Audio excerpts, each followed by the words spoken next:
महिला सबलीकरणासाठी काम करणाऱ्या आणि ज्यांचा आज 18वा स्मृती दिन आहे त्या कैलासवासी सौभाग्यवती सुनीता अरुण नरके यांच्या स्मृतीप्रित्यर्थ अरुण नरके फाउंडेशनच्या वतीनं संवाद ध्येयवेड्यांशी हा व्याख्यानाचा कार्यक्रम आज आयोजित करण्यात आलेला आहे। यासाठी उपस्थित श्री अरुण नरके, श्री पाटणकर, आमदार श्री चंद्रदीप नरके, लीनाताई, अरुण नरके फाउंडेशनची पूर्ण टीम उपस्थित,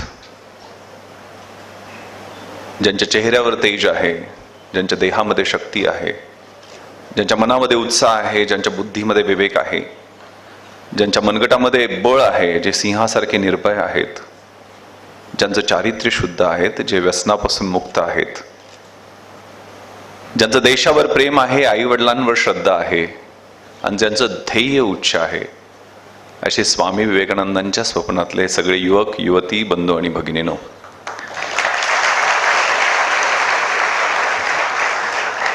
गेली 24 वर्ष अरुण नरके फाउंडेशनच्या वतीनं एक चळवळ कोल्हापूर शहरामध्ये सुरू आहे। 15,000 पुस्तकांनी युक्त अशी लायब्ररी, तेवढीच चांगली अभ्यासिका, तेवढीच चांगली फॅकल्टी, 4 मजली स्वतः अरुण नरके साहेबांनी दिलेली इमारत आणि सगळ्या पद्धतीची उपलब्धता, विशेषतः ग्रामीण भागातून माझ्यासारखी जी मुलं, तोच पिरियड आहे। 1993ला मी ग्रॅज्युएट झालो, 94-95ला मी मुंबईला होतो आणि 1 वर्षासाठी पुन्हा मी कोल्हापूरला आलो होतो। त्यावेळेला मी या फाउंडेशनच्या लायब्ररीमध्ये गेलेलो आहे, इथली काही व्याख्यानं ऐकलेली आहेत आणि त्याचा निश्चितपणे मला फायदा झालेला आहे। जी काळी कसदार जमीन, चांगला सूर्यप्रकाश, चांगलं खत पाणी, चांगलं वातावरण, आश्वासक असे फॅकल्टी, त्यांचं मार्गदर्शन, हे सगळं इन्फ्रास्ट्रक्चर 24 वर्ष सततपणे कुठल्याही पद्धतीचा नफा किंवा स्वार्थ न पाहता हे फाउंडेशन करतं आहे। मी खरंच एक स्पर्धा परीक्षेच्या क्षेत्रातला त्यावेळचा उमेदवार आणि आत्ताचे तुम्ही सगळे उमेदवार यांच्या वतीनं श्री अरुण नरके साहेबांचं धन्यवाद व्यक्त करतो।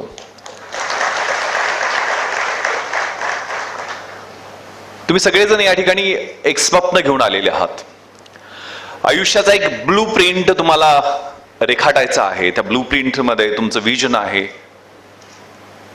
तुमचं ध्येय आहे, तुमची दूरदृष्टी आहे, तुमच्या करिअरच्या अनुषंगाने असणाऱ्या सगळ्या बेरीज वजाबाक्या आहेत। त्या ब्लू प्रिंट मध्ये तुमचा विश्वास आहे, तुमचा आत्मविश्वास आहे,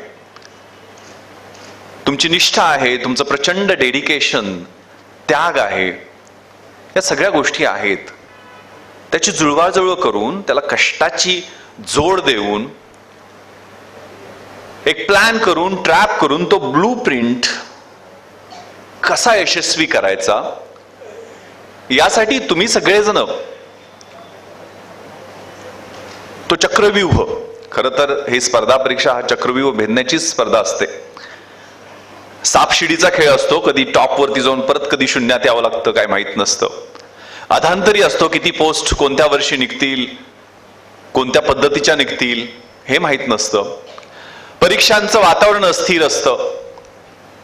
तर इथं मी त्यांचं पॅम्पलेट पाहत होतो, प्रॉस्पेक्टस पाहत होतो आणि त्यामध्ये खरं तर आपल्या समोर एकच उद्दिष्ट असतं, एक तर PSI STI, उपजिल्हाधिकारी DYSP आणि IAS IPS किंवा अलाइड सर्व्हिसेस, या 3 परीक्षा समोर ठेवून स्पर्धा परीक्षेच्या क्षेत्रामध्ये उमेदवार उतरत असतात।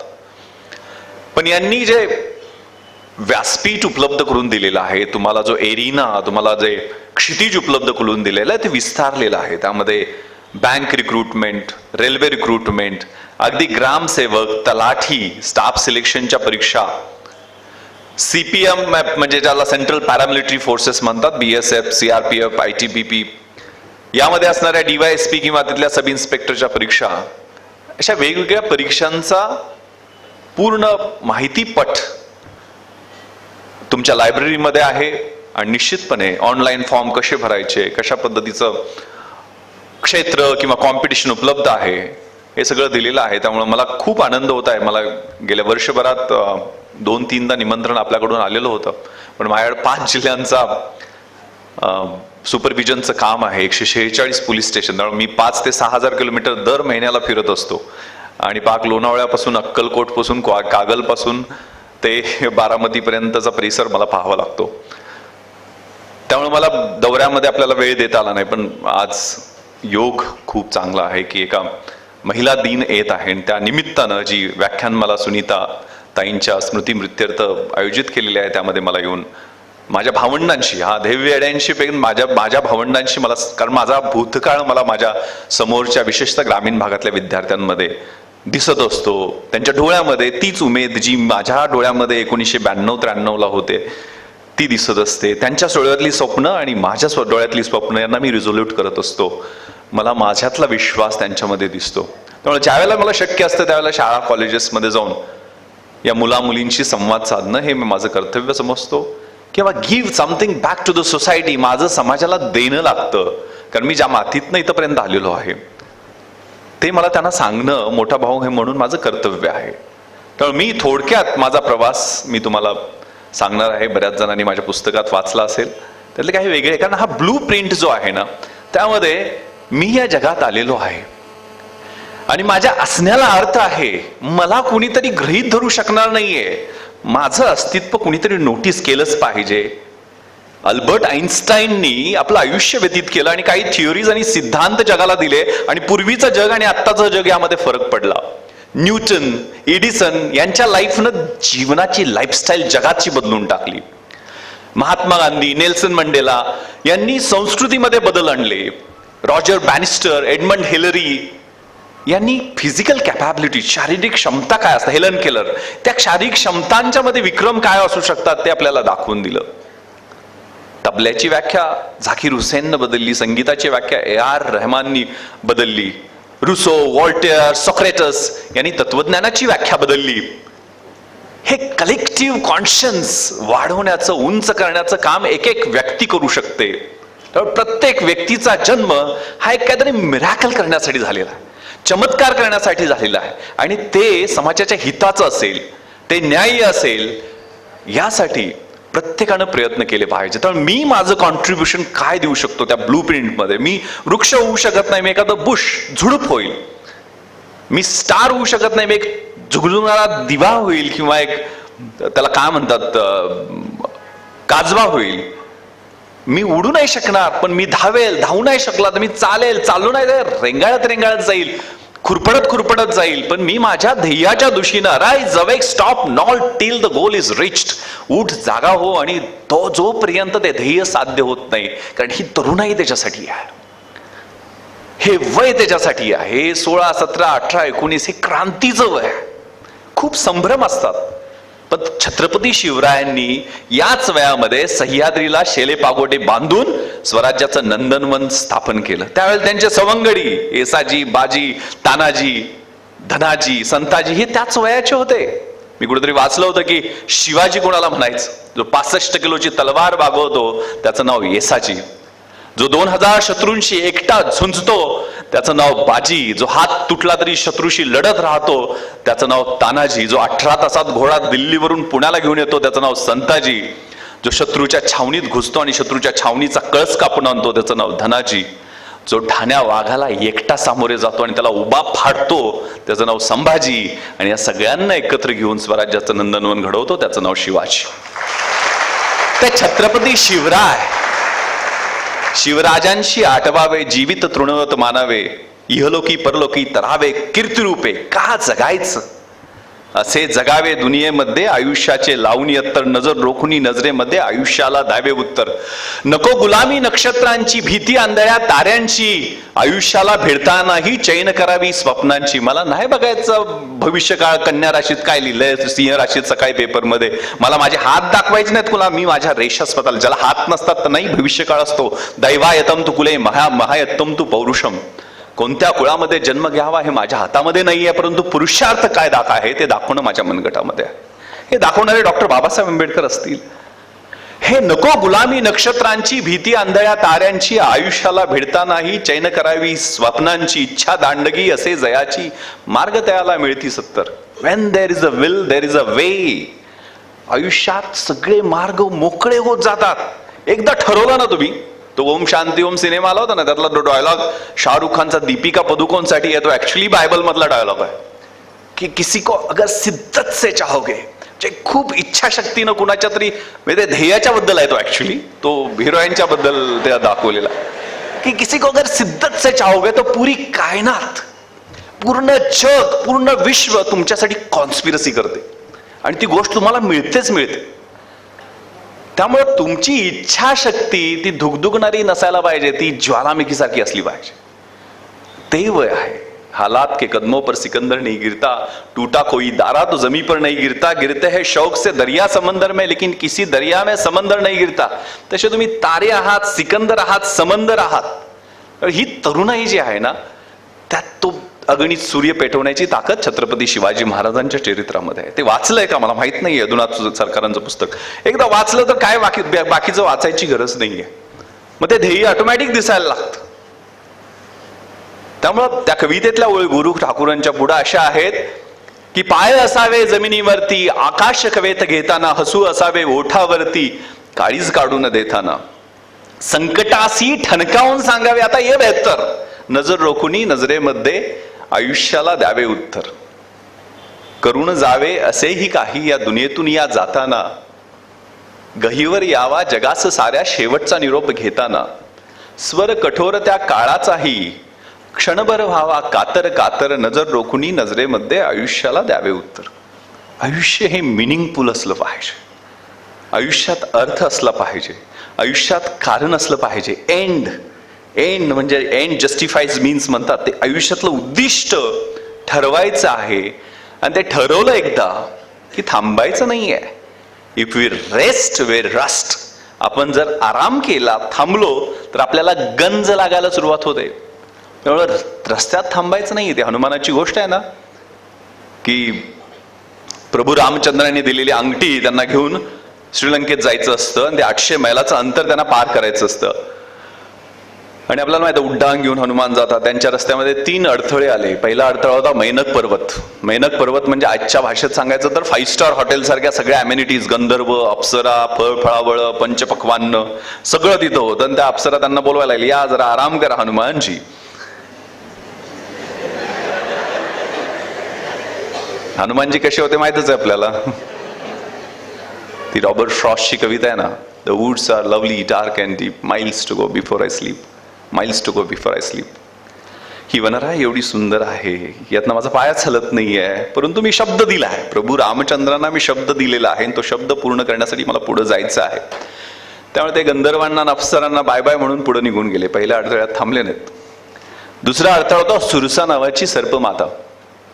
ही राक्षसासारखी असणारी सर्पमाता, या हॉलच्या आकाराची, तोंड पसरून उभीच होती. आणि ती सर्पमाता म्हणली, आता तुला खाऊन टाकणार आहे माझ्या मुखामध्ये. त्याला हनुमानजी म्हटले की मी जाईल, प्रभू रामचंद्रांनी दिलेली अंगठी सीतामाईला देईल आणि परत मला खाऊन टाक, काय प्रॉब्लेम नाही. नाही, तुला माझ्या जबड्यात यावंच लागेल. आपल्याला माहित आहे की हनुमान कसे विशाल होतात, अतिविशाल होतात, मोठेच्या मोठे होतात. ते हॉलपेक्षा डबल आकाराचे झाले. त्यामुळे त्या सर्पमातेला, सुरसेला सुद्धा आपला जबडा खूप मोठा पसरवावा लागला. आणि हनुमान एकदम मोठ्याचे छोट्या साईज मध्ये आले, मायक्रो साईज मध्ये, आणि पटकन तिच्या तोंडात जाऊन बाहेर आले. म्हणजे वचन पूर्ण केलं. त्यामुळे सुरसा माताला सोडावं लागलं त्यांना. याचा अर्थ एवढा सोपा नाही आहे. त्याचा अर्थ असा आहे की आयुष्यामध्ये कधी मोठं व्हायचं आणि कधी छोटं व्हायचं कळलं पाहिजे. कधी कठोर व्हायचं आणि कधी मृदू व्हायचं हे कळलं पाहिजे. कधी शक्तीचा वापर करायचा, कधी युक्तीचा वापर करायचा हे कळलं पाहिजे. These are tactics. आणि तिसरी सिनिका, जे द्वेष, असूया, तिरस्कार, एकमेकाचं चांगलं न बघवण्याची वृत्ती. परमेश्वराची प्रार्थना पण करतो, ओम सहना भवतु सहनौ भुनक्तु सहवीर्यम करवावहे तेजस्विना वदितमस्तु मा विद्विषावहे. God, let us protect both together. परमेश्वरा आम्हाला आमचं संरक्षण कर. परमेश्वरा आमचा स्वीकार कर. परमेश्वरा आम्हाला स्ट्रेंथ दे. परमेश्वरा आमचं ज्ञान एव्हर लास्टिंग ठेव, कायमचं ठेव. आणि let us not hate each other मा विद्विषावहे. हा सगळ्यात मोठा प्रॉब्लेम जो आमच्यातला आहे तो हा आहे. एकमेकांचं चांगलं न बघवण्याची वृत्ती. त्यामुळे तुम्ही ज्या वेळेला या फाउंडेशनमध्ये अभ्यास करत आहे, टीमच्या स्वरूपात करायचं. टीम वर्क आहे हा अभ्यास. म्हणजे कुणाचं इकॉनॉमिक्स चांगलं असतं, कुणाचं राज्यशास्त्र चांगलं असतं, कुणाचा इतिहास चांगला असतो, कुणाचं स्टॅटिस्टिक्स चांगलं असतं, कुणाचं मेंटल ॲबिलिटी चांगलं असतं, कुणाचं टेक्नॉलॉजी आणि सायन्सवरचा अभ्यास चांगला असतो, कोण करंट इव्हेंट्समध्ये चांगला असतो. आणि या सगळ्यांनी येऊन एकत्र येऊन या जनरल स्टडीजचा अभ्यास करायचा. कोणी एसे कसं चांगल्या पद्धतीने लिहितं. तर हे टीम वर्क आहे आणि टीमच्या माध्यमातून तो अभ्यास करायचा. त्यामुळे सिनिका जी एकमेकांचा तिरस्कार चांगलं न बघण्याची वृत्ती, ती सिनिका राक्षसीन जी होती, तिला कांदा फोडता तसं फोडून हनुमानजी पुढे निघून गेले. त्यामुळे आपलं उद्दिष्ट एकदा ठरवायचं, जे मी माझ्या आयुष्यामध्ये 11वी 12वीत असताना ठरवलं. 12वीत असताना स्पेसिफिकली. त्याच्या अगोदर मी खेड्यात होतो. कोकरूड माझं गाव आहे, इथनं 50 किलोमीटरवरती बॉर्डरवरती असणारं गाव आहे. शिराळ्याला शाळेला जायचो.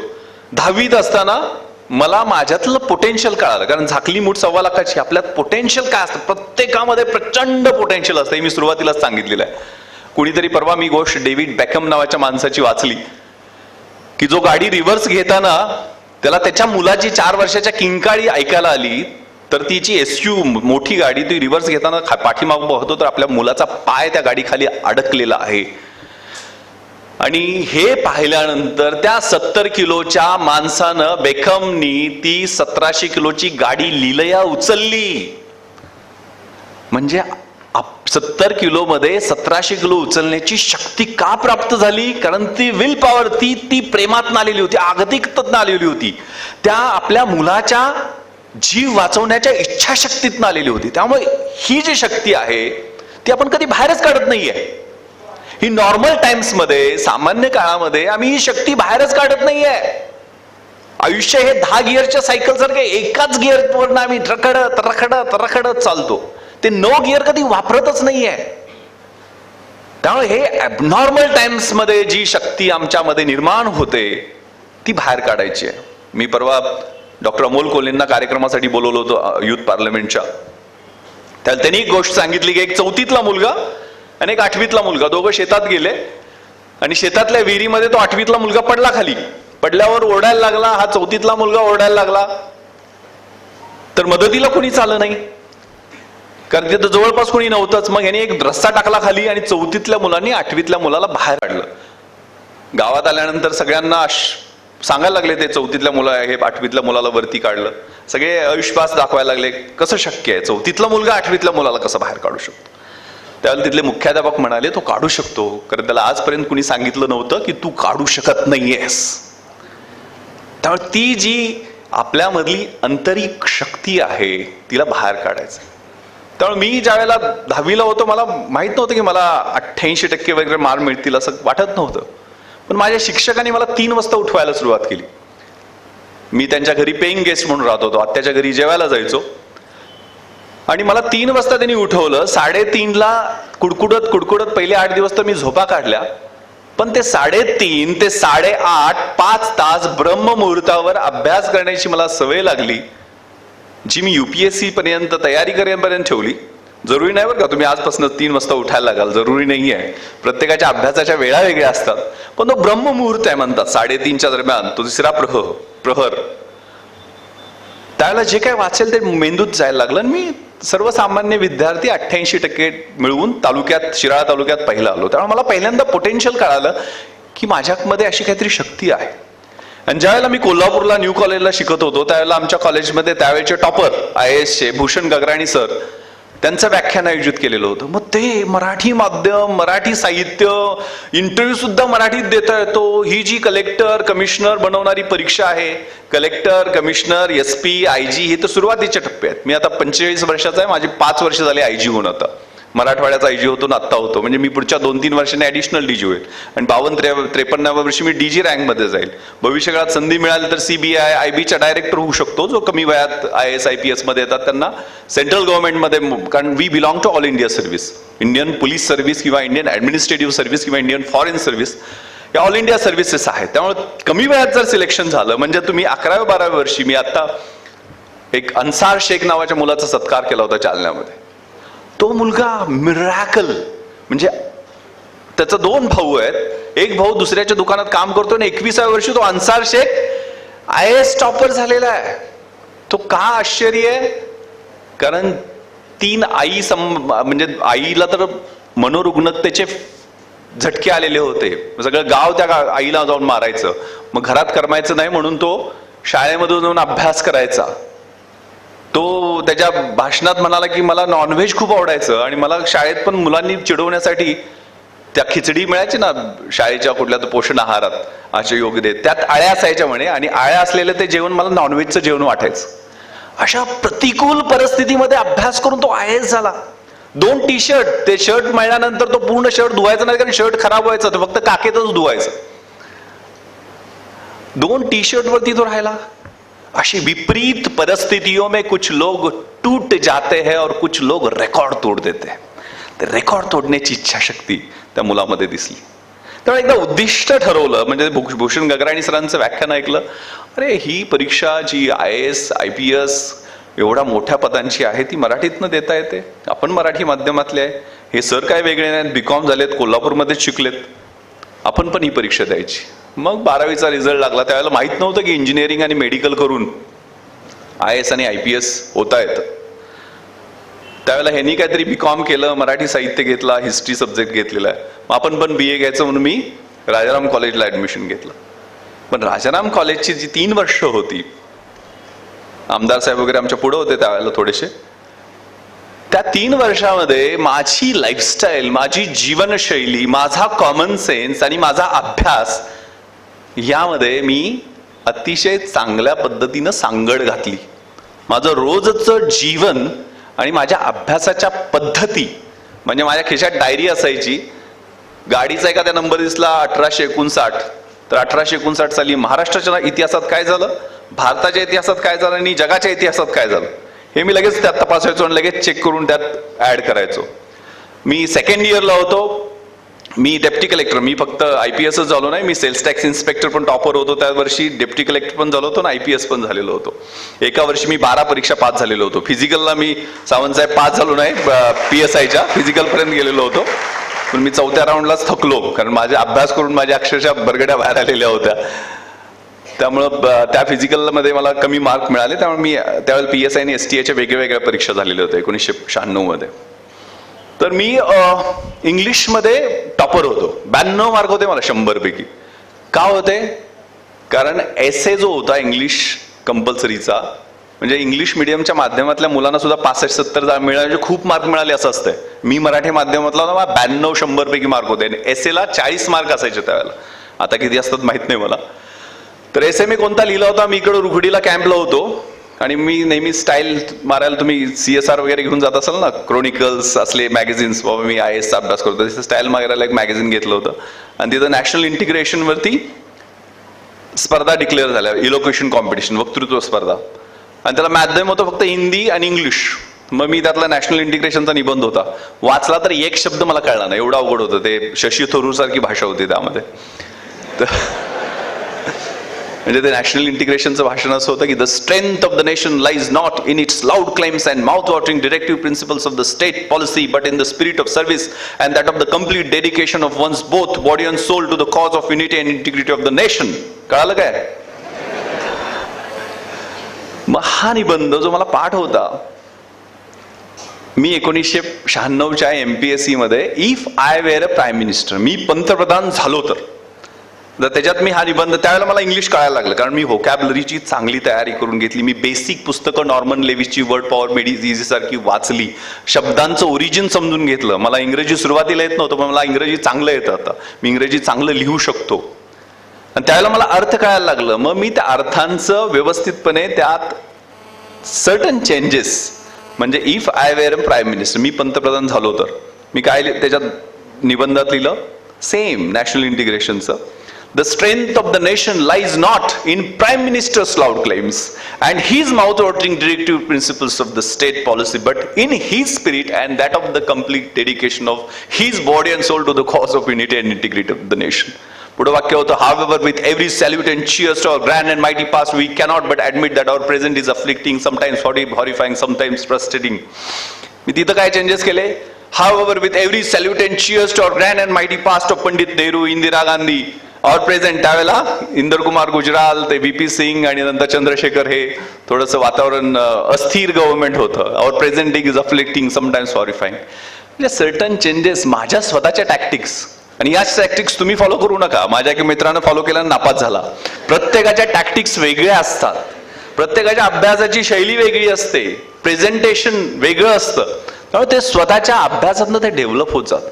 तुम्ही जसा जसा अभ्यास करता, कारण मी प्रश्नपत्रिकांचं आणि सिलेबसचं अनालिसिस परफेक्ट करायचो, प्लॅनिंगवरती खूप द्यायचो भर. प्लॅन म्हणजे deciding in advance what to do, when to do, how to do, who is suppose to do it, कसं, केव्हा, कुणी आणि कशा पद्धतीनं करणार, आणि तो स्मार्ट पद्धतीनं, प्रत्येक सब्जेक्टचं स्मार्ट पद्धतीनं, specific, measurable, attainable, time bound आणि रिअलिस्टिक असा अभ्यास माझा ठरलेला असायचा. माझ्या प्रत्येक अभ्यासाच्या पॅटर्नमध्ये माझ्या स्ट्रेंथ्स कोणत्या आहेत, विकनेसेस कोणत्या आहेत, अपॉर्च्युनिटीज कोणत्या आहेत, थ्रेट्स कोणत्या आहेत, हे प्रत्येक सब्जेक्टचं मी अनालिसिस करत बसायचो. मी कुठल्या एरियामध्ये स्ट्रॉंग आहे, मग मी कोणता प्रश्न अटेम्प्ट करणार. मी मराठी लिटरेचरमध्ये ग्रामरला हातच लावला नव्हता, ज्याच्यावर 2 60-60 मार्कांचे प्रश्न यायचे, पण मी समीक्षामध्ये खूप चांगला होतो. साहित्याची भाषा, साहित्याचं स्वरूप, साहित्य निर्मितीची प्रक्रिया, नवता आणि परंपरा, या सगळ्यामध्ये खूप चांगला होतो. तर मी त्याच्यामध्ये अटेम्प्ट करेल, पण हा वेगळा सोडला. आता पॅटर्न पूर्ण बदललेले आहेत, आता तशी रिस्क घेता येत नाही. त्यामुळे मी माझ्या म्हणजे Ashoka and the decline of Maurya हे रोमिला थापरचं खूप सुंदर पुस्तक आहे, त्यातले शेवटचे एडिक्ट्सच फक्त वाचायचे. A.L. बाशमचं the wonder that of India सारखं सुंदर पुस्तक आहे, त्यातला रिलिजन, एव्हरीडे लाईफ आणि सोसायटी 3च चॅप्टर वाचायचे. हे कशामुळे शक्य आहे? तुमच्यासारख्या इन्स्टिट्यूटमुळं. या ठिकाणी तुम्ही एकत्र बसता त्यावेळेला कशा पद्धतीनं अभ्यास करायचा. मला सोशॉलॉजीमध्ये मी 8 दिवसात सोशॉलॉजीचा अभ्यास करून 160 मार्क मिळवलेले आहेत 200 पैकी. MPSCला 80% मार्क म्हणजे शेंडीगांडी झाली, एवढी मार्क मिळत नाही आहेत.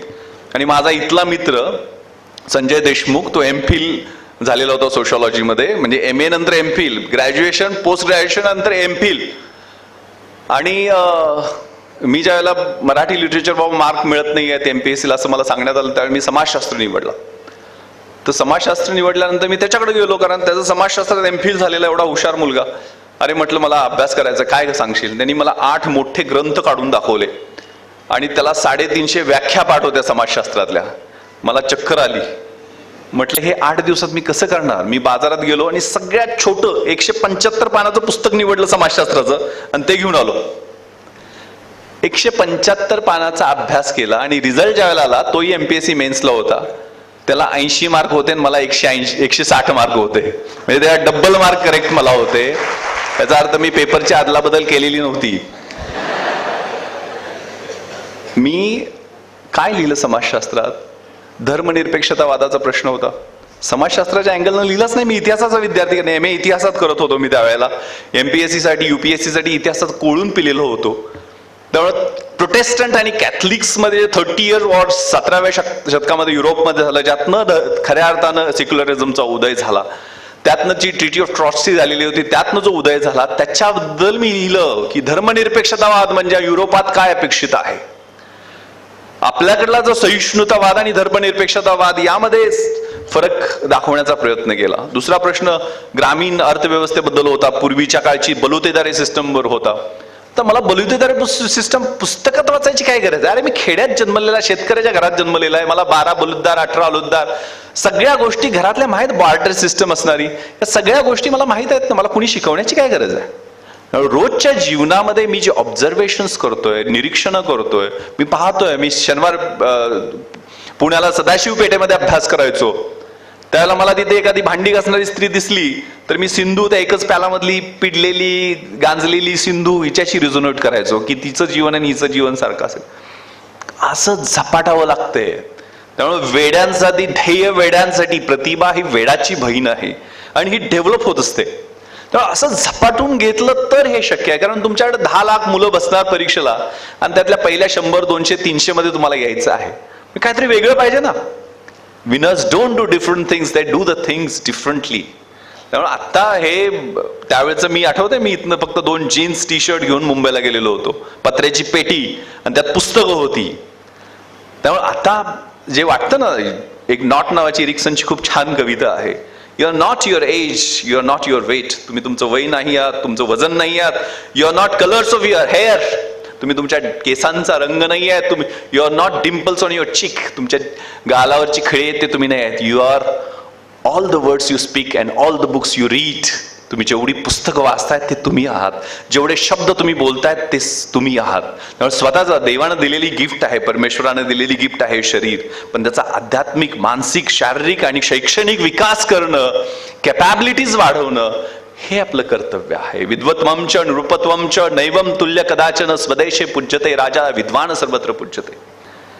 विद्वत्तेची आणि राजसत्तेची तुलना कधी होऊ शकत नाहीये. राजाची पूजा हे त्याच्या राज्यामध्ये होत असते, परंतु विद्वानाची पूजा ही पूर्ण जगामध्ये होत असते. त्यामुळं शिकत राहिलं पाहिजे, नवीन नवीन स्किल रोज. मी IPS झालो त्यावेळेला 23 वर्षाचा होतो. इतिहास, BA शिवाजी विद्यापीठ कोल्हापूर, मराठी माध्यम एवढीच माझी पदवी होती. मी MA एक्सटर्नल मुंबई विद्यापीठातनं IPS झाल्यानंतर MA कम्प्लीट केलं. मी ट्रेनिंगला असताना मॅनेजमेंटची MD PM मॅनेजमेंटची म्हणजे MBA इक्विव्हॅलंट पोलीस मॅनेजमेंटली 2 वर्षाची डिग्री उस्मानिया विद्यापीठ हैदराबादमधनं घेतली. मी नांदेडला आणि लातूरला SP आणि ॲडिशनल SP असताना तिथं 3 वर्षाची LLB कम्प्लीट केली. आणि गेल्या 2 वर्षापूर्वी मी औरंगाबादला IG होतो, त्यावेळेला तिथं मी LLM फर्स्ट इयर विद्यापीठात पहिला येऊन तिथं कम्प्लीट केलं. 2ऱ्या वर्षासाठी मी इथं तुमच्या शिवाजी विद्यापीठात आपल्या ऍडमिशन घेतलेलं होतं, पण अनेक म्हणजे विशेष करून कोरेगाव भीमाच्या याच्यानंतर मला परीक्षा द्यायला, अभ्यास करायला नाही वेळ मिळाला नाही परीक्षा द्यायला, त्यामुळे ते माझं राहून गेलं. पण मी निश्चित कम्प्लीट करणार आहे. त्यामुळे स्वतः शिकत राहायचं आहे. न तेषा न दानम न ध्यानम न योगो न तपाहा ते मनुष्य रूपेन भूयुपार भुवा मृगशरंती. याचा अर्थ असा आहे की आपण जर अभ्यास करत नसेल, ध्यास घेत नसेल, दान करत नसेल, शील भ्रष्ट करत असेल, तर आपण या पृथ्वी तलावरचा भार आहोत. मनुष्य रूपेन मृगशरंती, मनुष्य रूपातले पशु आहोत. तर आपल्याला आयुष्य परमेश्वरानं दिलेलं आहे, ते काहीतरी घडवण्यासाठी दिलेलं आहे. त्यामुळे ते ध्येय म्हणजे 12वीत ठरवलं आणि मग तो प्रवास ठरवत गेला.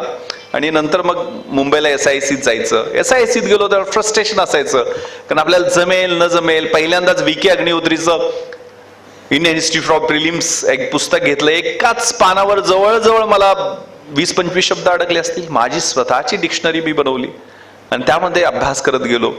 पुस्तकं खूप कठीण, म्हणजे 300-300 रुपयाला रोमिला थापूरचं त्यावेळेला पुस्तक असायचं.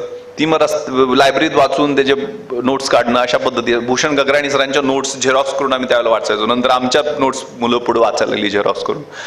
तर हे कल्चर एका इन्स्टिट्यूटमध्ये तयार होतं, जे तुमच्या ठिकाणी या ठिकाणी बनलेलं आहे. आणि सगळ्यात महत्वाचं, का सर्व्हिसमध्ये यायचं, Y, what is the purpose.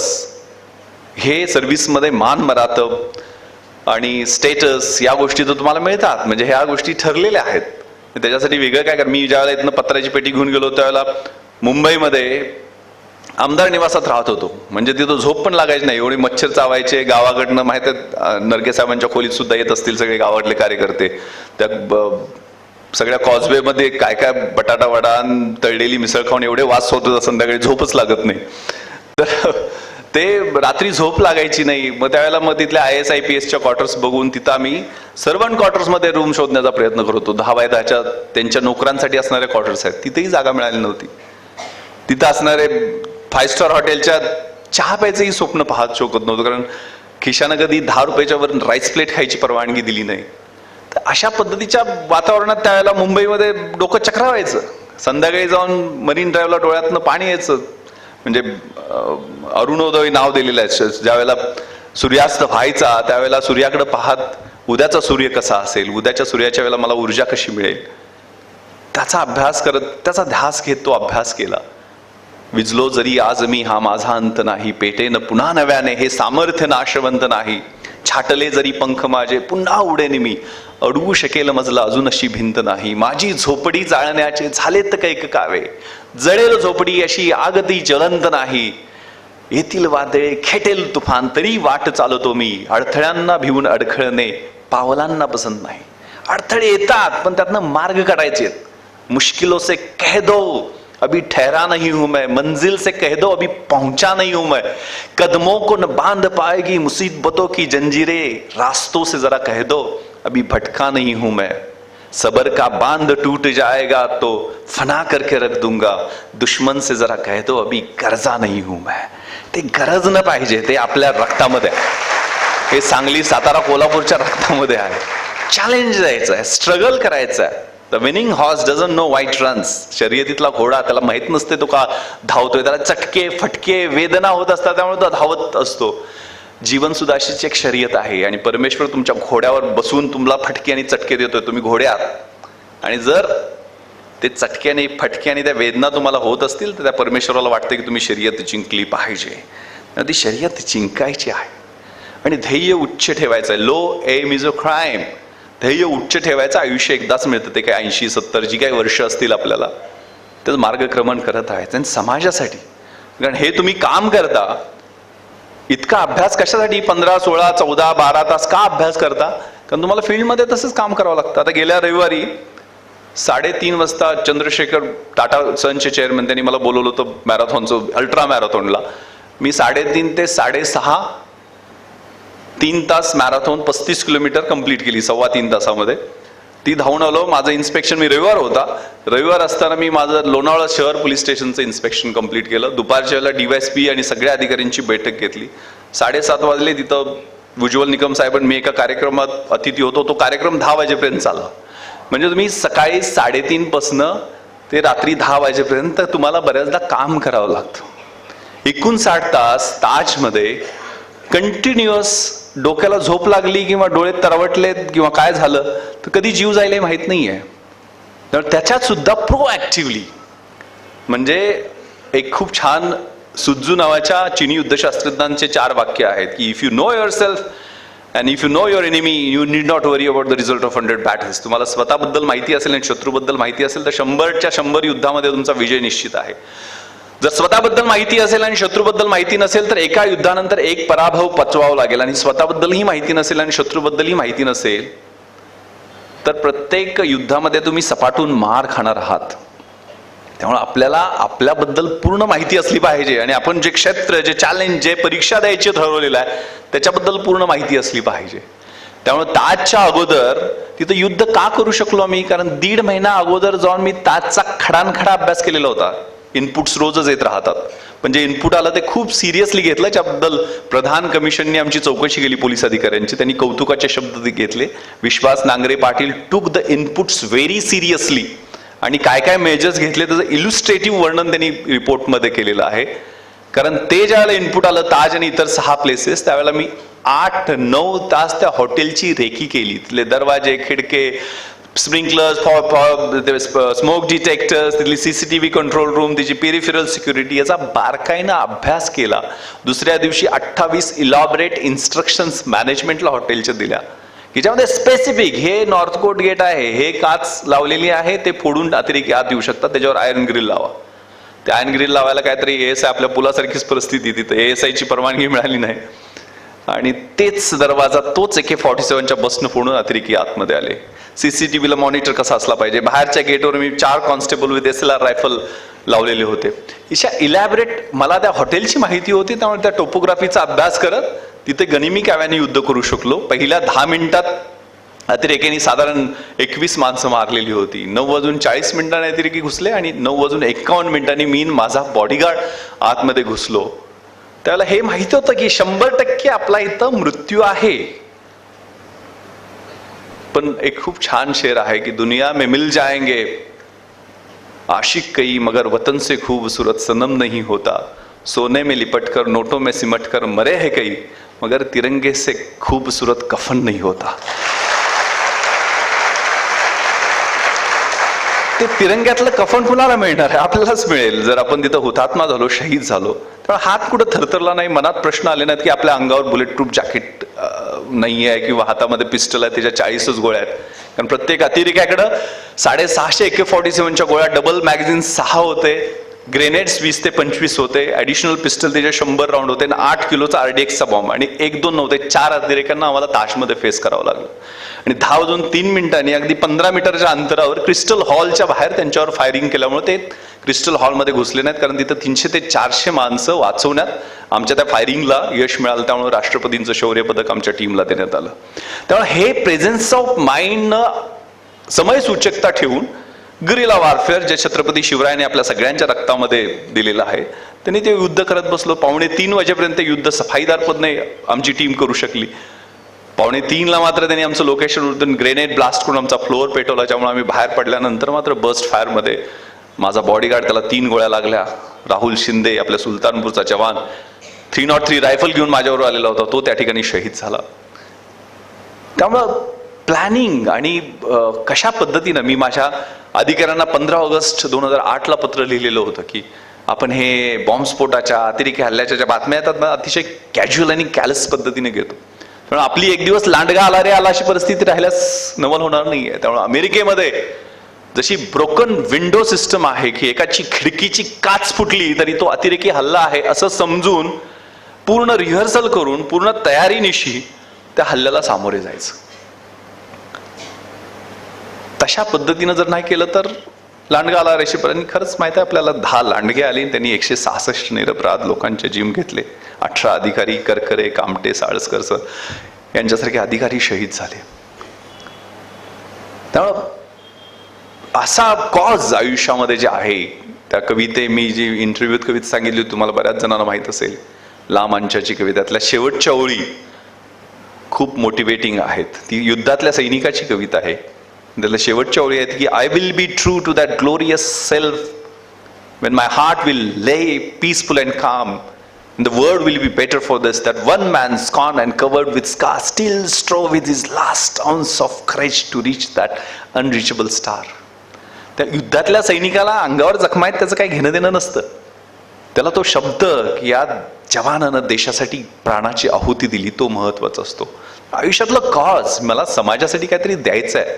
Chhatrapati शिवरायांनी कनेरगडाच्या लढाईमध्ये रामजी पांगेरा नावाचा जवान, त्यांचा मावळा शहीद झाला, त्यावेळेला त्याच्या घरी गेलेले होते आणि जाताना सोन्याच्या मुद्रा घेऊन गेलेले होते. तर रामजी पांगेराचे वडील काय म्हटले, अहो रामजी गेला, संपला, पैसे कशा पाहिजे, ते स्वराज्यासाठी गेला, ते नशीब दुसऱ्या कोणाला येतंय का, माझ्या पोराला जे आलेलं आहे ते, आणि मला काय देत आहे पैसे या मोहरा,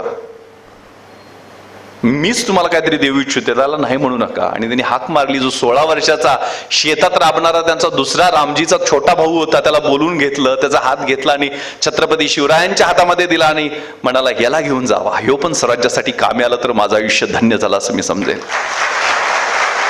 हे समाजासाठी आपण काहीतरी देणं लागतो. त्यामुळे छत्रपती शिवरायांच्या जयंतीच्या दिवशी मी त्या डॉल्बीवर नाचणार का, मी दारू पिणार का, तो गणपती जो 14 विद्या आणि 64 कलांचा अधिष्ठाता आहे त्याच्या समोर अंगळ ओंगळवाडनं नाचणार, कारण काय मिळणार आहे मला त्यातनं. मी कारण ह्याचा विरोध का केला डॉल्बी सिस्टमचा, कारण त्याच्याशी व्यसनाचं खूप जवळचं नातं आहे. हे म्युझिक दारू पिल्याशिवाय किंवा ड्रग्ज घेतल्याशिवाय आपण ऐकूच शकत नाहीये.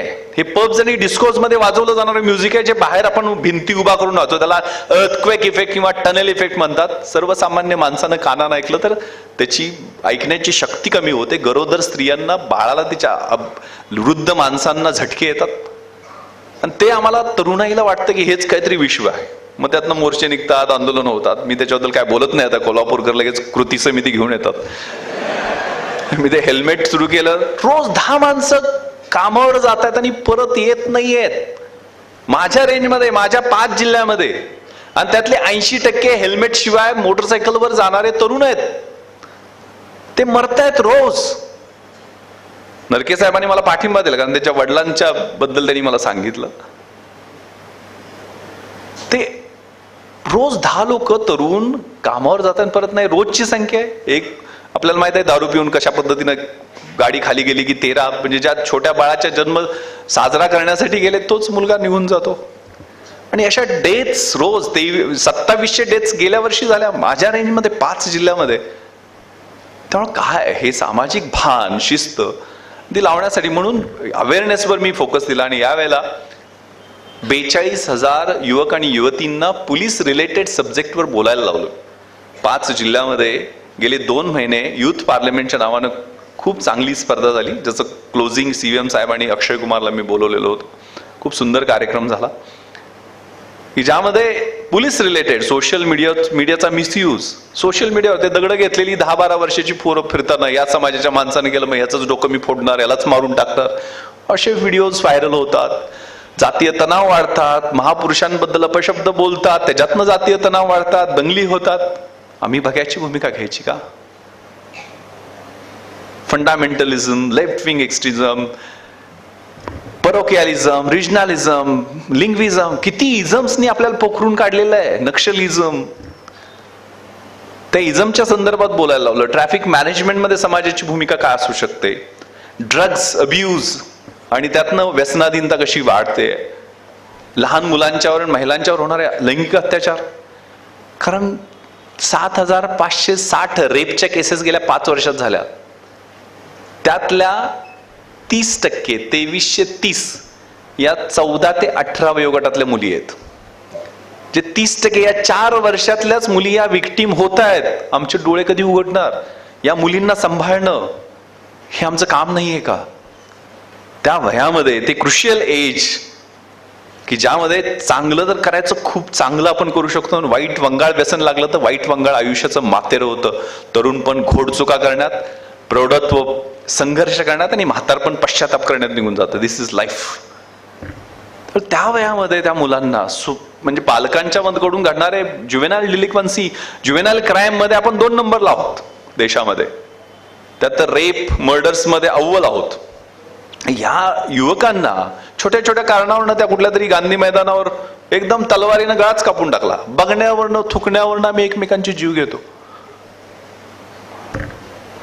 तर ही आम्ही जी परंपरा सांगतो शाहू फुले आंबेडकरांची, छत्रपती शिवरायांच्या विचाराची, त्या विचारधारेमध्ये जी काही वाईट वळणं लागतायत ती सगळ्यांनी कलेक्टिव्ह रिस्पॉन्सिबिलिटी आणि कलेक्टिव्ह कॉन्शियन्स हे खूप महत्वाचं आहे. त्यामुळे समाजात एक प्रेशर ग्रुप्स तयार झाले पाहिजेत. मी आता IGM, मी SP नाही आहे. माझा रोल खूप स्पेसिफिक आहे. माझा सुपरविजनचा रोल आहे. त्यामुळे मी प्रत्येक जिल्ह्यात या ठराविक गोष्टी केल्या. इथलं ऑर्गनाइज क्राईमच्या कंबरनं मोडून काढलं. कारण 73 गँगवरती आम्ही गेल्या 1.5 वर्षामध्ये मोकाची कारवाई केली. एक्सटर्नमेंटमध्ये पहिल्यांदा 55 खाली जवळजवळ 1400 क्रिमिनलला तडीपार करण्यात यश पोलिसांना मिळालं. पण हे मेजर गुन्हे, पण स्ट्रीट क्राईम, रस्त्यावरची सुरक्षितता, याच्यासाठी आपण सगळ्यांनी उभा राहणं गरजेचं आहे. कारण मी आता परवा इन्स्पेक्शन पुण्याचं करत होतो, मला लक्षात आलं चाकणसारखं पोलीस स्टेशन जिथं इंडस्ट्री आहे, कामगारांचा प्रॉब्लेम आहे, तिथं 57च कर्मचारी, म्हणजे 5 कॉन्स्टेबल फक्त ट्रॅफिकला देऊ शकतो. मग ट्रॅफिकची जबाबदारी आपण काय घेऊ शकणार नाही? नाईट राऊंड मध्ये ग्राम रक्षा दल म्हणून आपण का पुढे येऊ शकणार नाही? प्रत्येक गावानं कॉर्पस बनवून 2 गावातले 1 सर्व्हिसमॅन असतील किंवा 2 जवान असतील, त्यांना 2 वेपनची लायसन आपण देऊ ना, 12 बोरची. त्या गावाची सुरक्षितता त्यांनीच करायची. 10 महिलांनी पुढे यायचं. 10,000 दारूच्या केसेस आम्ही केलेले आणि त्यातल्या 4 केसेसमध्ये कन्व्हिक्शन मिळालेलं आहे. म्हणजे हे सगळं कागदोपत्री आहे का? त्या केसेस कधी कन्व्हिक्ट होणार? ज्यावेळेला सर्वसामान्य माणूस साक्षीदार म्हणून आमच्या पुढे येईल. कोणी साक्षीदार व्हायला तयार होत नाहीये. ऍक्सिडेंट, माणूस रक्तात थरवळ्यात आहे, तो मरताना पाहून सुद्धा आम्ही पोलीस कंट्रोल रूमला फोन करत नाही. कशाला ते लफडं, डोक्याला त्रास होत असेल त्रास, पण त्रास घेणं आमची जबाबदारी नाहीये का? कुठेतरी मी ओळी वाचलेला होता की यदि तुम्हारे घर के एक कमरे में आग लगी हो तो दूसरे कमरे में सो सकते हो क्या? यदि तुम्हारे घर के एक कमरे में लाश सड़ रही हो तो दूसरे कमरे में तुम गा सकते हो क्या? यदि इस सवाल का जवाब हाँ है तो मुझे तुमसे कुछ भी नहीं कहना है, because you are the next. तुझा पुढे मृत्यू होणार आहे. तू त्या रक्ताच्या थरोळ्यात पडणार आहेस. तू कधी होणार? तुझे कान आणि डोळे कधी उघडे करणार? ही सोशल कमिटमेंट आम्ही कधी घेणार आहे? सगळंच काय दंडुक्याने समजावून सांगायचं का? सिग्नल तोडायचं तर आपण सिग्नल, ती रॅशनेस, 3 मुलं. मी आता परवा वारणानगरनं येत होतो इकडं आणि रस्त्यात 3 लहान मुलांनी मला ओव्हरटेक केलं. स्कूटीवर होते. म्हणजे मी, माझ्या पुढे एक, मला IG असल्यामुळे एस्कॉर्ट असते माझ्या सुरक्षिततेसाठी, त्यांना पण ओव्हरटेक केलं. म्हटलं पकडा. धुमाळ होते मला वाटतं तिथं. पकडल्यानंतर कशाला चालले होते? तर निर्भया पथकांनी आदल्या दिवशी त्यांनी छेडछाड केली होती म्हणून समुपदेशनासाठी बोलवलं होतं त्यांना. ते काउन्सिलिंग, छेडछाड करू नये म्हणून त्यांना बोलवलेलं होतं. म्हणे लवकर जायचं होतं ना ते पोलीस स्टेशनला, म्हणून. तिघांच्याकडे कुणाकडे लायसन नव्हते, 15-16 वर्षाचे. वडिलांनी ज्यांनी गाडी दिली होती मला वाटतं त्यांच्यावर पण आपण केस. प्रश्न कोणाचा असेल तर विचारून घ्या तोपर्यंत. ही भेट होईलच.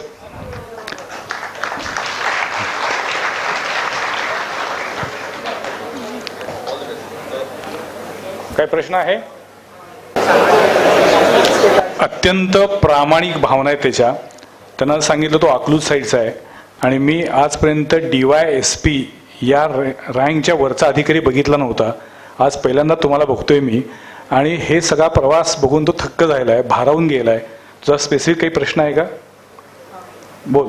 ज्यावेळेस आपण स्पर्धा परीक्षा तयार करतो ना, त्यावेळेस बऱ्याच वेळेस असं प्रसंग येतात की आपण निगेटिव्ह होतो. मग त्यावेळेस असं काय करावं म्हणजे की आपण निगेटिव्ह मधून पॉझिटिव्ह मध्ये कन्वर्ट करू शकेल? फ्रस्ट्रेशन आल्यानंतर काय करावं? कारण सगळ्यात मोठा अडथळा तोच आहे स्पर्धा परीक्षा देणार आणि माझा सगळ्यात मोठा अडथळा तोच आहे. मला वाटतं तृप्ती गोगरे पाटील ही मुलगी तुला घेऊन आलेली आहे इकडं. ही PhD करते आहे आणि शाहू महाराजांनी मला माझ्याकडे तिला मोटिवेटिंग आहे. ती नासामध्ये जाणार आहे मला वाटतं ती आता. तिची झेप चांगली आहे आणि तुला माझ्याकडं ती घेऊन आली. बेसिकली तू अकलूजचा आहेस आणि मी कोकरूडचा आहे. तू DYSP तरी बघितलं, मी फौजदारच बघितलेला होता आणि डायरेक्ट IPS मी झालो. म्हणजे मी ज्या वेळेला 4थ्या राऊंडला मी सांगत होतो PSIच्या 4थ्या राऊंडला मी पळताना थांबलो कारण माझ्या पोटात दुखायला लागलं जोरात.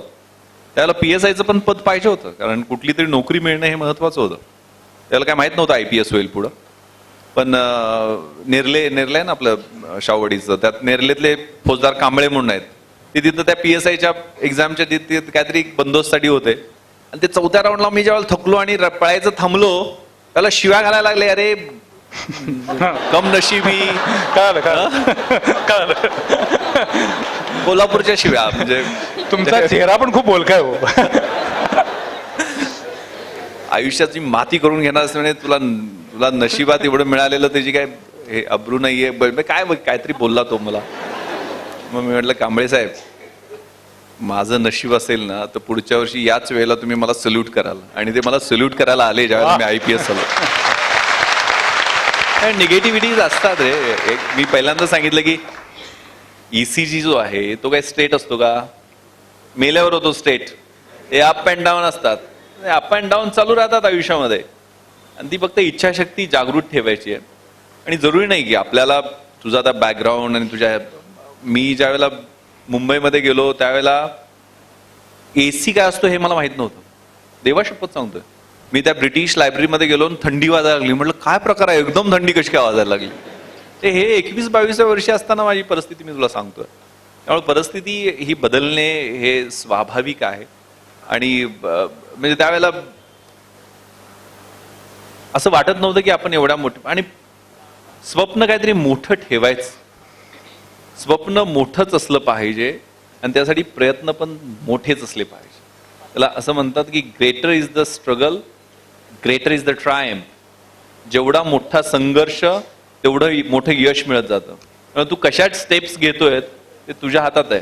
म्हणजे तुला नुसतं आपलं स्वप्नरंजन करत बसायचं नाहीये. किंवा आता ऐकलं स्मशानात गेल्यानंतर वाटतं ना काय जगून उपयोग आहे, शेवटी इथंच यायचं आहे काय. स्मशान वैराग्य म्हणतात.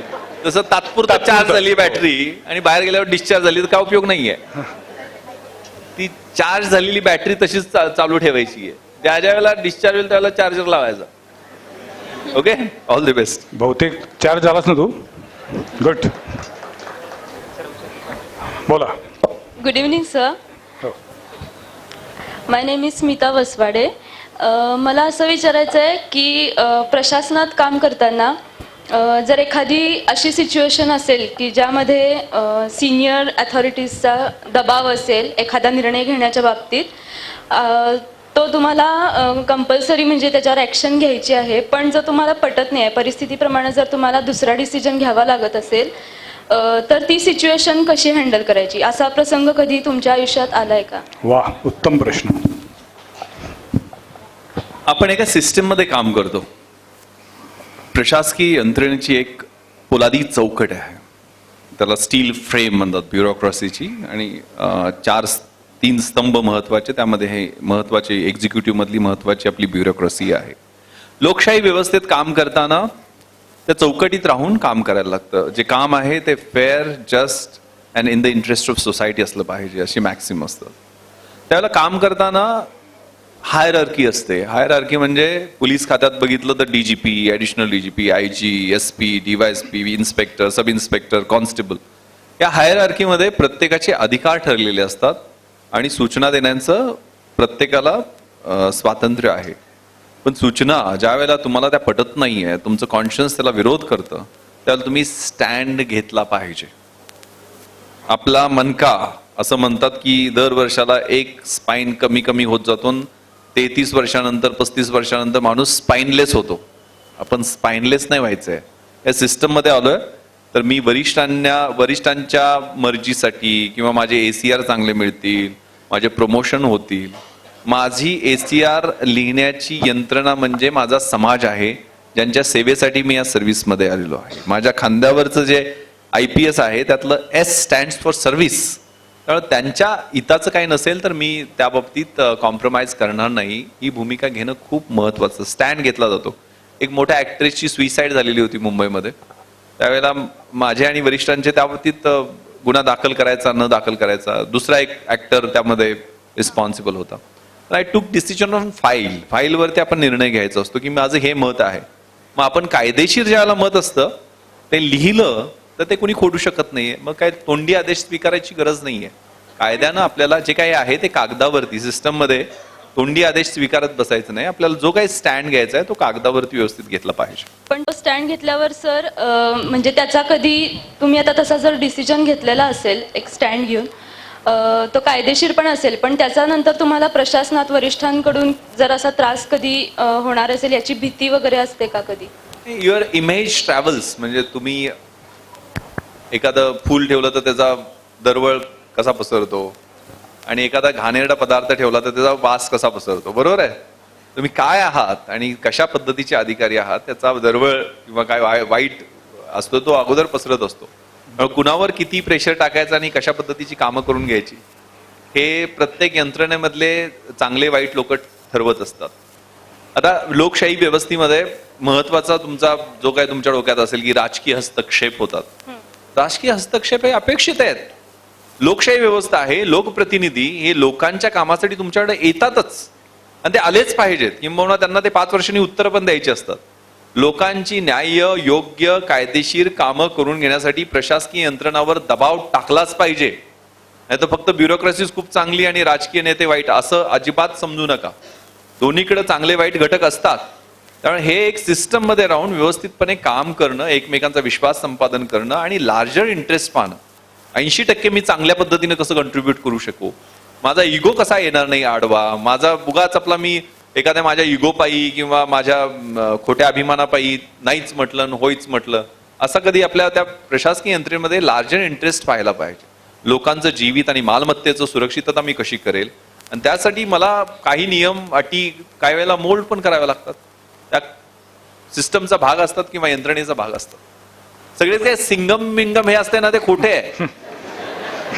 हे काय 15-20 लोकांना आपण काय असं मारू बिरू शकत नाहीये बरं का. यंत्रणेमध्ये हे तुम्हाला वाटत असेल हे गुंड असतात मग त्यांना कायद्यानं म्हणजे आता मी सांगितलं 73 गँग्सना मी मोका लावला. मी ते जेलमध्ये जातील, त्यांना शिक्षा होईल, कायद्याच्या चौकटीतनं त्यांना शिक्षा कशी होईल, शिक्षा झालेल्यांना कसं तडीपार करता येईल, या सगळ्या आपण मी म्हटलं आता दारूच्या गुन्ह्यामध्ये मी प्रत्येक गावात 10 महिलांचं एक मंडळ सुरू केलेलं होतं की ज्या मी पंच म्हणून कसं घेईल, मग त्यांना जे दारू विक्रेत्यांना कशी शिक्षा झाल्यानंतर त्यांना मी कसं काय एक्सटेंड करू शकेल, या बाबतीत मी सिस्टम मध्ये राहून व्यवस्थितपणे विचार करणं आवश्यक. थँक्यू. Thank you sir. ते फिल्मी सिंघम आहेत, हे रिअल सिंघम आणि लीगल सिंघम. मला वाटतं आता शेवटचा प्रश्न घेऊया, सरांना पुढची मीटिंग आहे. माझे 2 प्रश्न आहेत. पहिला प्रश्न आहे की आज आपल्याला एका बाजूला आपल्याला दिसते की तरुण पिढी खूप हुशार आहे आणि जागृत आहे असं दिसतंय आणि दुसऱ्या बाजूला आपल्याला दिसते की तरुण पिढी खूप व्यसनाधीन झालेली आहे. मग ह्या दोन्ही बाजूच्या तरुण पिढीला आपण काय सांगणार आहे, काय सांगाल? बऱ्याचदा हुशारच जास्त बिघडतात असं आहे. नाही हे सगळे माझे लहान बहीण भाऊ आहेत. माझा एक ऍडवाइस तुम्हाला राहील की इंटरनेटवरती वेळ वाया घालवू नका. आज सगळ्यात महत्वाचं व्यसन जर का कुठलं लागलं असेल, भयानक पद्धतीनं पसरायला लागलेलं आहे, तर नेटवरती सोशल मीडियावरती प्रचंड वेळ वाया चाललेला आहे. त्याचा पॉझिटिव्ह आणि कन्स्ट्रक्टिव्ह उपयोग करून घ्या. मी प्रांजल पाटील नावाच्या एका अंध मुलीचा सत्कार पुण्यामध्ये केला, जी IAS मध्ये भारतात 169वी आली. अंध असली तरी तिला विजन आहे, तिला दूरदृष्टी आहे. तिनं इंडिया आफ्टर गांधी हे रामचंद्र गुहांचं 750 पानाचं पुस्तक युट्यूबवर ऐकून तिनं अभ्यास केला. म्हणजे किती रचनात्मक अभ्यास केला हे तिचं उदाहरण आहे. दुसरं, मी मुक्ता पुंत आंबेकरांचं आर्टिकल मी चतुरंगमध्ये वाचत होतो की 12वीतल्या मुलाला घेऊन आई त्यांच्याकडे उपचारासाठी रिहॅबमध्ये ठेवण्यासाठी आली होती.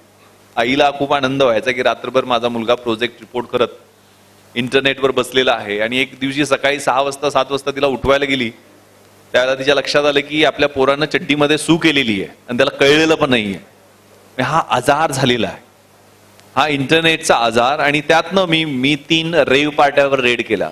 पुण्याला SP होतो त्यावेळेला सिंहगडाच्या पायथ्याशी, मुंबईला अँटी नॉर्कॉटिक सेलचा चार्ज होता त्यावेळेला 7 डिग्री नावाच्या मोठ्या फिल्म प्रोड्युसरच्या पबवरती केली होती. आणि आपल्याला माहित असेल ओकवूड हॉटेलवरती केली होती, ज्यामध्ये मोठे क्रिकेट प्लेयर्स वगैरे IPLचे सापडले होते आणि खूप गदारोळ झालेला होता.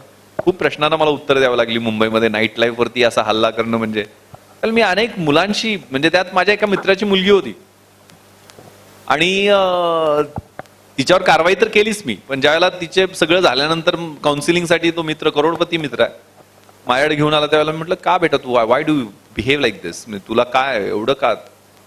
ती म्हटली की uncle I can't live without this, मी जगूच शकत नाही म्हणे. हे discotheque, pub, the drugs and that culture has become part and parcel of my life. कारण त्या नशेच्या आहारी आपण ज्यावेळेला ते ट्रान्स म्युझिक आणि तुमच्या डॉल्बी मधून येणारे म्युझिक ना खूप साम्य आहे. हाय रिपिटेटिव्ह बीट्स, याला बेस असतो आणि टॉप असतो, त्यातनं जे व्हायब्रेशन्स तयार होतात ना ते तुमच्या बॉडीमध्ये असे सिंक्रोनाइज होतात ज्या वेळेला, म्हणजे शरीर सुखातनं जो आनंद मिळतो तो काही क्षणासाठी, काही तासासाठी त्यातनं मिळत असतो. त्यामुळे ते एकदा व्यसनाच्या आहारी, ड्रग्ज असं आहे, एकदा सेंट्रल नर्वस सिस्टमचा ताबा घेतला की परत ती सुटतच नाहीये. आणि मग त्याच्यासाठी पैसे घेण्यासाठी मी 150 चेन स्नॅचर पश्चिम मुंबईतले बोलवले होते, त्यातले 90% ड्रग्सच्या आहारी गेलेले. ते क्राईम कुठलाही करतात मग.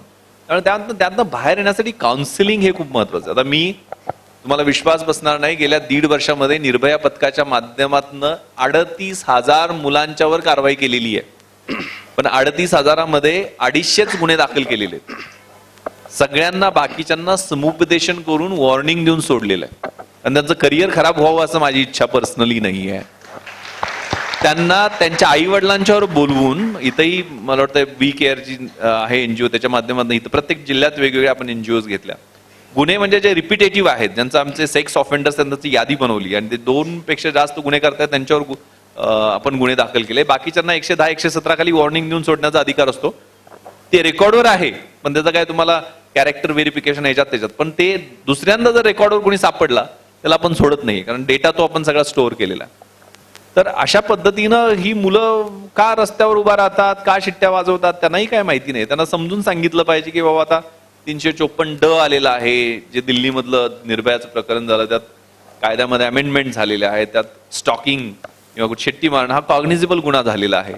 हे वेळेवर कळलं पाहिजे. कारण मुली, मला हे लक्षात आलं की मुली पोलिसांकडे येत नाही आहेत, कारण त्यांना शाळा कॉलेज बंद होईल. कारण आमच्या लेडी कॉन्स्टेबललाच आम्ही डिकॉय म्हणून पाठवलं आणि अशा कारवाया केल्या. ते व्यसनाधीनता, दारूची ही ती बेसिक लेवलची जर आहेच आहे, पण ती विशेष करून तुम्ही जर 17व्या 18व्या वर्षी व्यसनाच्या आहारी गेला, ज्यावेळेला तुमचा प्री फ्रंटल एरिया, मेंदूचा पुढचा भाग विकसित होत असतो, त्यावेळेला व्यसनाच्या आहारी गेलं तर ते व्यसन सुटत नाहीये. ते वयाच्या लेयर्स असतात, म्हणजे 40शीत काय, 50त काय, त्यावेळेला व्यसन लागलं, म्हणजे मी असं जस्टिफाय करत नाही की त्यावेळेला दारू प्यावी, पण त्या वयात जर व्यसन लागलं तर ते कदाचित व्यसन होत नाहीये. परंतु कमी वयात, ज्यावेळेला तुम्ही तरुण असता त्या वयात ते व्यसन लागलं तर ते सुटत नाही. एकच प्याला तो आहे ना, कायमच्या आयुष्याची वाटोळ करून टाकतो. थँक्यू. सर आणि एक दुसरा प्रश्न आहे. दुसरा प्रश्न आहे की आपण स्पर्धा परीक्षेत मध्ये येणारे विद्यार्थी काही सगळे असे परफेक्ट नसतात, किंवा सगळे विषय त्यांना जमत नाही. कुठला तर असा वीक सब्जेक्ट असतो की त्यांना त्याच्यामध्ये आवड निर्माण होत नाही. मग त्याच्याबद्दल तुम्ही काय सांगणार? एखादा तो त्याच्या अवघड सब्जेक्टमध्ये गोडी निर्माण कशी करायला पाहिजे? मी सुरुवातीला सांगितलं की स्वॉच अनालिसिस स्वतःचं, स्ट्रेंथ्स, विकनेसेस, अपॉर्च्युनिटीज आणि थ्रेट्स. आपले सबल घटक कोणते आहेत अभ्यासामधले, माझे दुर्बल घटक कोणते आहेत, त्याचं व्यवस्थित विश्लेषण करणं हे महत्वाचं आहे. मी आता समजा व्यायाम करत असेल तर मला पायांचा व्यायाम करायला खूप कंटाळा येतो, माझे पाय वीक राहणार ना, मी बायसेपन छातीचाच व्यायाम चांगला करणार, माझा तेवढाच भाग फुगणार. मी व्यायाम करताना सगळ्या भागांचा व्यवस्थित अभ्यास केला पाहिजे. ज्यावेळेला मला कंटाळा येतोय, मी माझ्या अभ्यासाचे 3 स्लॉट ठरवायचो 4 तासाचे प्रत्येकी. ज्यावेळेला युपीएससीचे 12 तास मी पीक पिरियडमध्ये करत होतो, इतर वेळेला मी अभ्यासाच्या बाबतीत म्हणजे 10 तास 8 तास असा पण अभ्यास व्हायचा. पण मी पीक पिरियड, आता परीक्षा 2 महिने राहिली आहे, त्याला 4-4-4 असे 3 स्लॉट.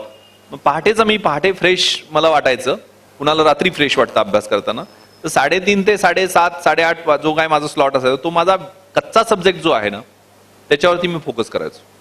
म्हणजे मला त्यात स्टॅटिस्टिक्स कळायचं नाहीये बऱ्याचदा, मेंटल ॲबिलिटीमध्ये मी थोडासा कच्चा होतो, गणितात कच्चा होतो, सायन्स कळायचं नाही व्यवस्थितपणे. त्या पिरियडमध्ये मी तो सायन्सचा अभ्यास करायचो. समीक्षा कळायची नाही मला, त्यावेळेला मी तो समीक्षेचा अभ्यास करायचो. आणि ज्यावेळेला मी कंटाळलेला असेल, मला हिस्ट्री माझा स्ट्रॉंग एरिया आहे, तो मी संध्याकाळच्या वेळेला करायचो. त्यामुळे तुमचे वीक एरियाज आणि स्ट्रॉंग एरियाज याचं कॅल्क्युलेशन करून टाइम टेबल केलं पाहिजे आणि मग प्लॅनिंग करून वेळेचं नियोजन करून आपण ते अचीव्ह केलं पाहिजे. म्हणजे टाइमची डेफिनेशन कुठे मी वाचत होतो, टाइम कसं बदलतं.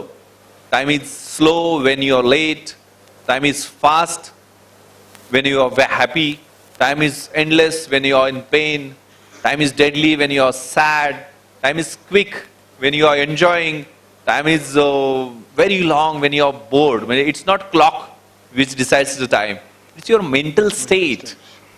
तुमची मानसिकता ही तुमचं वेळ ठरवत असते. त्यामुळे वेळेचं नियोजन आहे ना, मी कधी बोर होतोय, मी कधी फ्रेश आहे, मी कधी हॅपी आहे, मी कधी कुठला अभ्यास करू शकतो, हे प्रत्येकाचं नियोजनाचा वेगळा भाग आहे. तू ज्यावेळेला अभ्यास करायला लागशील तुला क्लुप्त्या आणि ट्रिक्स कळतील. All the best. Thank you so much. वेळेचं नियोजन लक्षात घेता मी असं सांगेन की नंतर भविष्यात आपण एक फोन इन कार्यक्रम घेऊया, भरपूर TRP मिळेल आम्हाला, लवकरच घेऊ. एक शेवटचा प्रश्न घ्यायचा आहे आणि तो सुद्धा लक्ष्मीपुरीचे पोलीस इन्स्पेक्टर यांना विचारायचा आहे, तर चांगली गोष्ट आहे.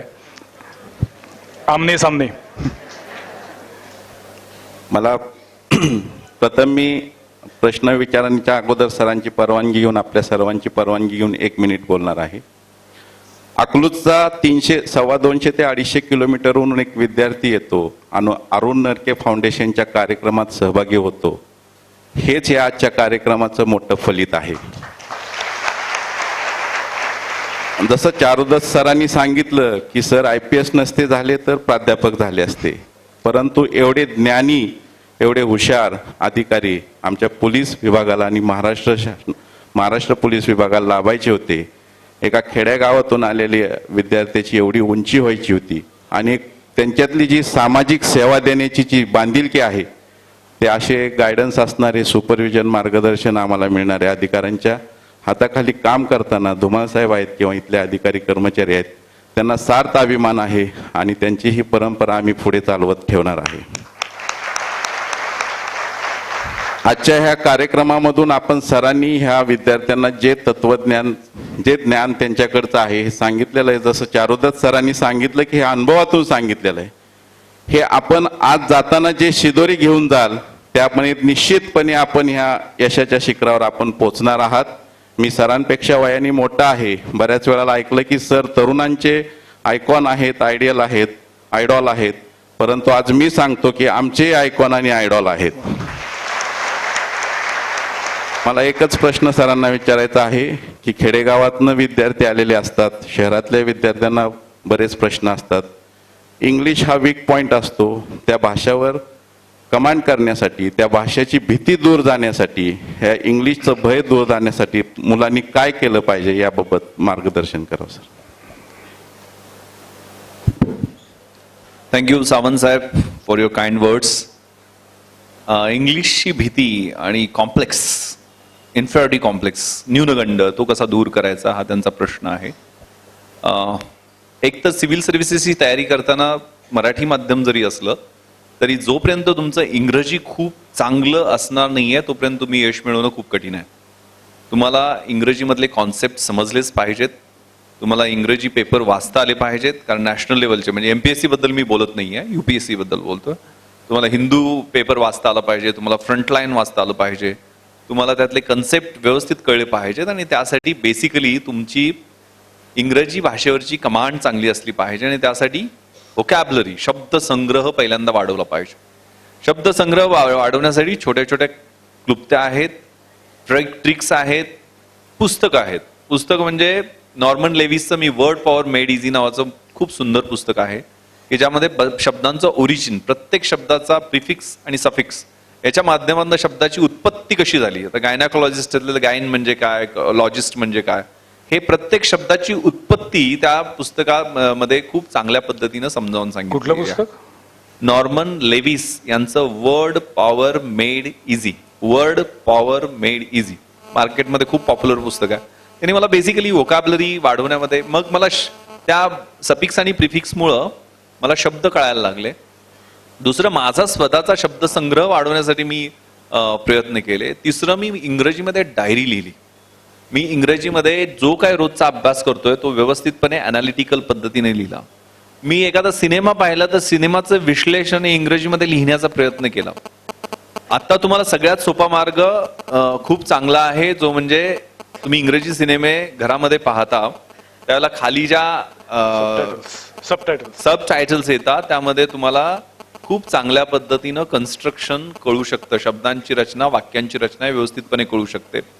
त्यामुळे त्याचा जास्तीत जास्त वापर करून घ्या. इंग्रजी बातम्या ऐकल्या पाहिजेत. तुम्हाला रेडिओवर शक्य असेल तर रेडिओवर ऐका, टीव्हीवर शक्य असेल टीव्हीवर ऐका. टॉक शोज तुम्ही ऐकू शकता. युट्यूबवर खूप चांगल्या पद्धतीनं नॉलेज आज इंग्रजी इम्प्रूव्ह करण्यासाठीचं आहे. पण इंग्रजीचा बाऊ करायचा नाही आणि भीती ठेवायची नाहीये.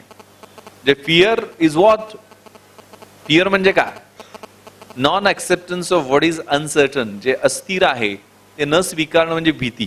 तसंच इंग्रजीची भीती, ते अस्थिर आहे, कळत नाही म्हणून एकदा ते स्वीकारलं ना म्हणजे त्याची रूपांतर ऍडव्हेंचर मध्ये होतं.